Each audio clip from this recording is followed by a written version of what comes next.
अस्सलामुअलैकुम दोस्तों, मेरा नाम है अज़ान अली। तो मैं आपको सर्दी के हवाले से बताना चाहूँगा। दोस्तों, वीडियो शुरू करने से पहले हमारे चैनल किड्स एजुकेशनल को सब्सक्राइब ज़रूर कीजिएगा और वीडियो को लाइक भी कीजिएगा।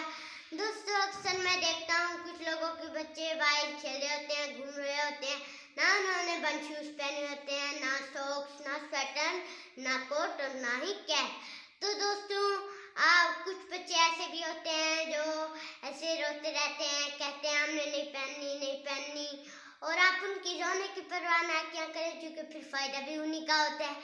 फिर आप कहते हैं इसको पता नहीं क्या हो गया, डॉक्टर आपसे सवाल पूछते हैं, आपके पास उनका जवाब ही नहीं होते। आप तो कह देते हैं बस ऐसे ही खेल रहा था, पता नहीं इसको क्या हो गया। तो दोस्तों, आप ये सब कुछ सर्दी की वजह से हो रहा होता है। दोस्तों, उनको ज़रूर पहना करें, क्योंकि आजकल ठंडी हवाएं चल रही हैं और बहुत सर्दी है। दोस्तों, शुक्रिया, और ये चीज़ें ज़रूर पहनाएं। हमारे चैनल को लाइक